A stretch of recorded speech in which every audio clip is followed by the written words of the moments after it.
All right. Well, hello everyone, and welcome to my relatively off-the-cuff homily for the 30th Sunday of Ordinary Time. Today, this weekend I've only got one homily to preach on for one Mass, but because I was trying something a little new and I could afford to experiment, I enjoyed preparing it so much I thought I'd give it a go for the YouTube channel. Now, I fully recorded this once and my microphone cut out, so I'm doing it without my my microphone fob thingy, and I'm just speaking directly to my phone. I hope the audio is coming out at least passively decently. Sorry about that if not. So, here is what we've got today. Our gospel reading, reasonably well known. It's the one with the Pharisee and the tax collector. The Pharisee, being self-righteous dude, he says, "Oh God, I thank you. I am not like the rest of humanity, greedy, dishonest, adulterous, or even like this tax collector. I fast twice a week, I pay tithes, aka I'm generous." I missed my place. And in light of that, the tax collector is just minding his own business and says, "Oh God, have mercy on me, a sinner." And he's the one who went home justified, according to Jesus. I promise we're going to end our time today with that gospel. I'm asking for some patience. I've got an exercise for us first. It's a little thought experiment that comes from one of my favorite educational books for people considering becoming Catholic.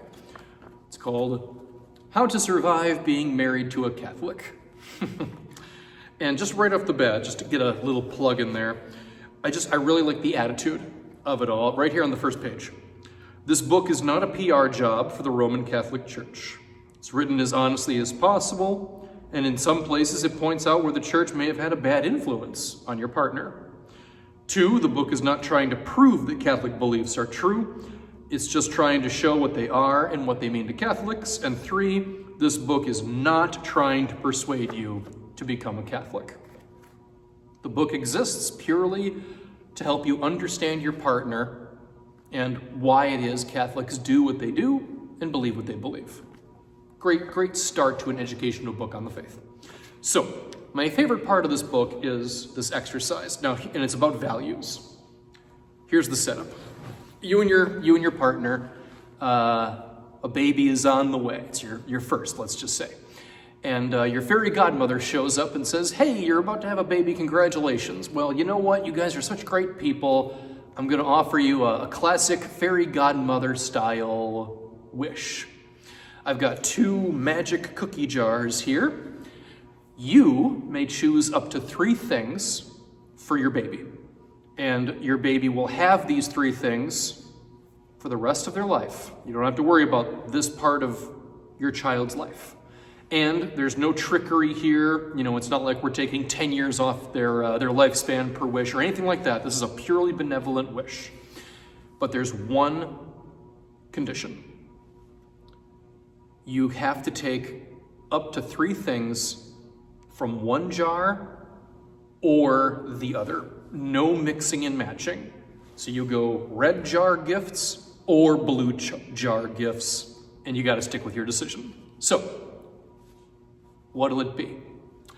For those of you that have a little trouble seeing this, in the red jar is fame, power, physical beauty, financial security, success, wealth, and influence. In the blue jar, patience, kindness, generosity, self-respect, compassion, tolerance, integrity, and honesty. Feel free to pause the video if you want to think about it for a moment. Someone might say, "Well, you know what? I have always wanted to be a famous celebrity and it didn't work out, but I'd like that for my son. So I'm going to give him fame, physical beauty, and influence." Another person might say, "Well, the things in the red jar are all well and good, but they don't buy you happiness. Above all, I want my daughter to be a good person. So I'm going to gift her kindness, integrity, and honesty."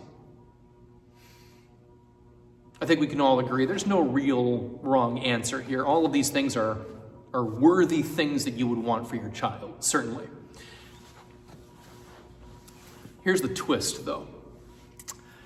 Looking at this exercise with raw rationality, just cold, clinical thinking, the better use of this wish is to take gifts from the red jar. That might surprise you. It certainly surprised me when I read that the first time, because clearly, if you're a person of faith, the blue jar is what really matters. It's certainly what we teach in the Christian church. Like, the blue jar is what really matters. So why would the most rational answer be using it for the red jar? Well, here's the thing. Everything in the red jar involves a degree of outside forces. You're not completely in control of nurturing these things in your life. Obviously some, especially for wealth and financial security. But hey, even if you haven't suffered complete financial calamity, I mean, come on, physical beauty. I had a friend, he started going bald and gray the day he graduated high school. Some of this comes down to chance.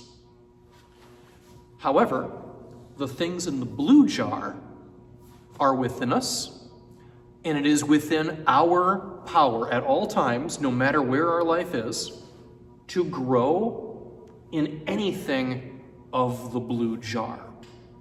Your circumstances in life or whatever, they can never take away your ability to grow in wealth of the blue jar. Ergo, the short version of this lesson is, you don't need a fairy godmother for the blue jar. So if you have one and she offers you a wish, you might as well use it for the red jar. I think it's interesting food for thought. Interesting food for thought that the things that really matter in life are the things that we have the power to nurture constantly in our life and therefore impart to others, especially within our own families. So here's how this applies to the gospel reading and why this gospel reading reminded me of this exercise that I've had rattling around in my head for years.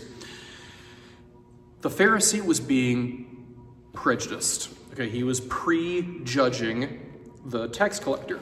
Now, bear in mind, tax collectors, hardly the most appreciated members of society back then. And again, his exact words were, "Oh God, I thank you that I am not greedy, dishonest, or adulterous like most people, like this tax collector. I fast, I pay tithes, I am a good person." Part of the problem with that is he was basically judging the tax collector on matters of the blue jar. And when we encounter a stranger, we have at least a fighting chance to accurately judge them on matters of the red jar.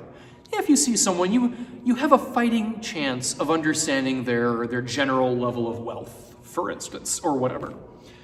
But the blue jar, it is wildly unfair to judge a stranger on anything about the blue jar. I have received tremendous acts of respect and in honesty and compassion from people that had like a pound of metal in their face from all the piercings, just every inch of their skin covered with tattoos. The kind of people you might be tempted to prejudge. But again, no matter their appearance, no matter their occupation or whatever, we have no clue how wealthy they are in terms of the blue jar.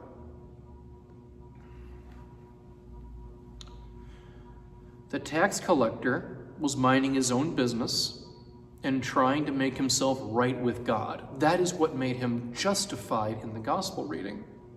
Whereas the Pharisee was so concerned about, frankly, success and relative success. He wanted to be better than other people, and that's not a very healthy road to go down, especially if it leads you to regarding other people and making assumptions on what is in their blue jar of the soul.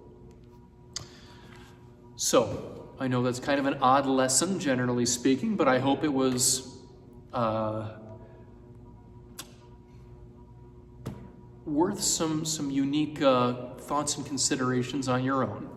But at the end of the day, if you disagreed with any part of this experiment or anything else, I want you just to remember one thing that I would hammer home very firmly. Everything in the blue jar, which is what really matters in life, that is within us. It is always within our power to grow in such things and to share them with others. And we don't need wishes or fairy godmothers to grow in the wealth that is the blue cookie jar. Thank you, everyone. Once again, apologies for the substandard audio. God bless.